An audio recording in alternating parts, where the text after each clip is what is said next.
જય શ્રી રામ, જય હનુમાન. 27 તારીખને સોમવાર. હવે જંતર મંતરનું આંદોલન પૂરું થઈ ગયું.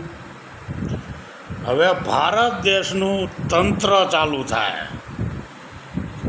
જે આવારા તત્વો કે આવારા તત્વીઓએ ભારત દેશની અંદર ખોટી રીતનું આંદોલન કરાવ્યું છે અને સનાતન ધર્મને, દેવી દેવતાઓને, નરેન્દ્ર મોદીજીને અને ભાજપ પાર્ટીને, પોલીસ અધિકારીઓને અને ફોજી ભાઈઓને આટલાઓને ખુલ્લેઆમ સોશિયલ મીડિયામાં ગાયરું કાઢી છે.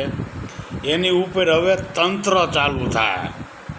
તો હું તો શ્રી સરકારને દિલથી વિનંતી કરું છું કે આવારા તત્વો, આવારા તત્વી ઉપર કાયદેસર કડકમાં કડક કાર્યવાહી થાય અને આને જેલ હવાલે કરો. એ જ અમારા સનાતનીઓની માંગ છે.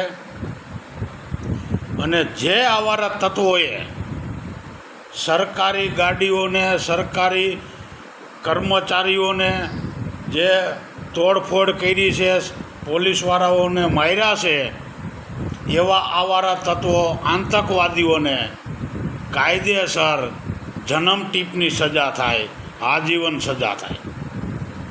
અને જે આવારા તત્વોએ સરકારી નુકસાન કર્યું છે ગાડીઓને ને એની ઉપર કાયદેસર કડકમાં કડક કાર્યવાહી થાય અને એવા આવારા તત્વોના ઘર ઉપર ફૂલડોઝર હાલે.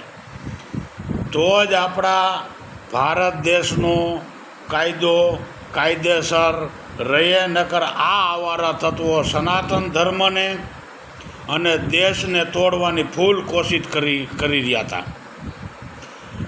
બાંગ્લાદેશ, નેપાળ અને શ્રીલંકાની ઘોડે આ આવારા તત્વો બનાવવા માગતા હતા ભારત દેશને.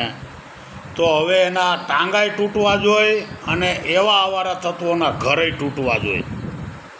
તો સરકારને હું દિલથી વિનંતી કરું છું, હજી હું કહું છું, હજી 4 મહિના જવા દો. કડકમાં કડક જે આવારા તત્વો છે ને એની ઉપર કડકમાં કડક કાર્યવાહી થાય. બાકી એવા નીચ આવારા તત્વોને છોડવામાં આવી નહીં આવે. આ અંતે આતંકવાદીની ઓલાયદું છે.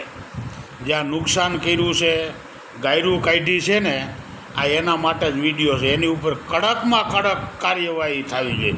અને સનાતનીઓને તો હું એટલું જ કહું છું, એકજૂથ થાવ. આ ભારત દેશની અંદર બાંગ્લાદેશની ઓલાયદું વધવામાં છે, ઘટવામાં નથી.